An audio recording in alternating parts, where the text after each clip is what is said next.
Ya, jadi bukan kita sibuk untuk menghujat, bantu supaya bertobat. Bagaimana bertobat itu? Tobat itu kembali kepada jalan yang benar. Bantu dia menerangkan kesalahannya secara benar. Bantu dia mengakuinya dengan benar. Mampu dia meniti jalan dengan benar. Mampu meminta maaf dengan cara yang benar. Mampu berjanji untuk mengoreksi kesalahan sehingga menjadi pribadi yang benar. Sehingga kita banyak diuntungkan. Kesalahannya terbuka, dosa-dosanya terampuni, yang kurang bisa diperbaiki, yang salah kemudian juga diperbaiki, dihukum sesuai dengan kesalahan, dan untungnya dia tobat menjadi yang baik.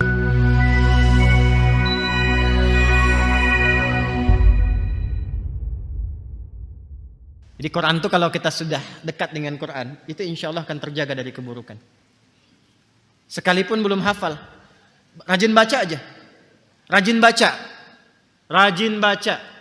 Sehari baca, insya Allah itu akan terjaga dari keburukan. Karena burhan itu tidak pernah ditampilkan dalam Al-Quran kecuali salah satu maknanya penjaga dari keburukan. Ya, itu yang menjadikan di antara orang mulia. Cobalah baca kisah-kisah orang saleh. Pernah kejadian setelah itu digoda. Ada seorang tuan rumah bawa dia ke dalam, digoda. Kalau enggak saya teriak kamu akan perkosa saya. Tiba-tiba apa yang terjadi? Iya boleh sebentar, tapi aku kan mandi dulu. Enggak enak kalau begini. Masuklah dia ke toilet, dia lumuri badannya dengan kotoran. Ketika keluar, maka si perempuan itu merasa jijik, mengusir dia langsung pergi. Ya, maka dia bersyukur kepada Allah setelah itu, ya Allah. Ya, aku bersyukur kepadamu yang memberikan kepadaku petunjuk untuk melumuri dengan kotoran. Maka orang ini setelah itu meninggal dunia dan di tubuhnya keluar bau harum sebagai ganti dari kotorannya. Sampai wafatnya. Ini kisah viral. Ini kisah nyata. Makanya baca tuh yang nyata-nyata. Oh, anak sekarang kok bacanya dongeng gitu kan, yang fiktif-fiktif. Baca yang nyata-nyata banyak kok. Kalau yang ada yang asli kenapa baca yang fiktif gitu kan? Ya, itu yang kita harus banyakin gitu. Nah, ini burhan itu. Nah, Quran itu disebutnya burhan. An-nur wal burhan. Cahaya yang menghilangkan kegelapan. Gelap itu kan banyak maknanya. Gelap itu bisa dosa. Gelap itu bisa kalut, sedang gelisah, sedang kalut, ambil wudhu, buka mushaf, baca Quran, tenang. Ketika maksiat ada burhan, terjaga. Itulah Quran. Dan kalau ada orang salah, terjebak dalam keburukan, bukan direndah-rendahkan. Dibimbing untuk jadi baik. Saya kadang suka heran juga gitu ya. Memang ada orang salah.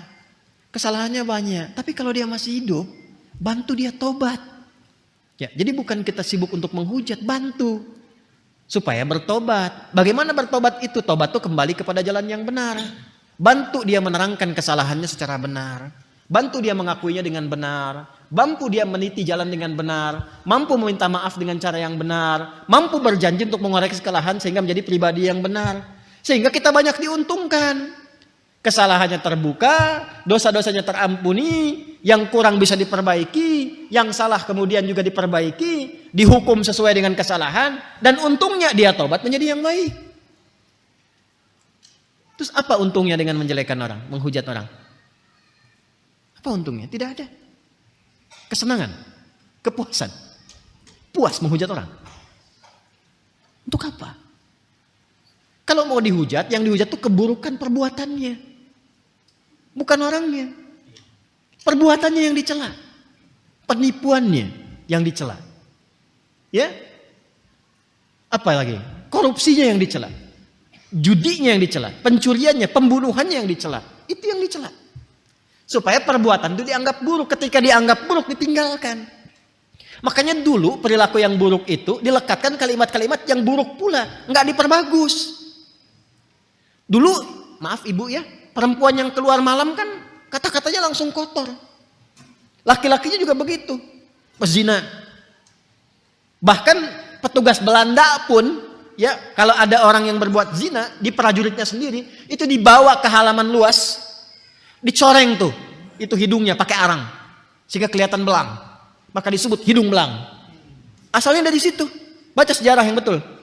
Ya, dicoret hidungnya disebut hidung belang. Setelah itu dirajam. Ya, dilemparin tuh semua, menunjukkan perbuatan ini kotor. Dulu tuh masih seperti itu. Sekarang dibagusin. Kupu-kupu malam. Koruptor. Udah disebut maling. Tuh kan? ya, pencuri misalnya, itu kan jangan dihalus-halusin. Pezina, sebut pezina. Udah, jangan dibagus-bagusin. Transgender ini apa, enggak usah. Dan kita doakan, bimbing doakan. Tapi jangan dibikin bagus. Ya Allah, semoga Allah ampuni kita semua ya. Ya. Kalau ngaji aja, nggak usah nyindir-nyindir orang lain, ya. Ya. Tapi kalau tersindir atau merasa, ya, maka diperbaiki. Ya, saya pernah sebut nama tidak? Tidak. Dan memang tidak perlu menyebut nama, karena memang bukan ditujukan untuk nama-nama tertentu. Kita tuh kalau berdakwah, dakwah saja, sampaikan risalah. Kalau memang ada yang merasakan itu hadir dalam dirinya, kalau baik pertahankan, kalau kurang baik perbaiki. Kalau tetap tidak baik, bantu oleh kita dengan doa supaya jadi baik. Paham sampai sini? Oke, baik.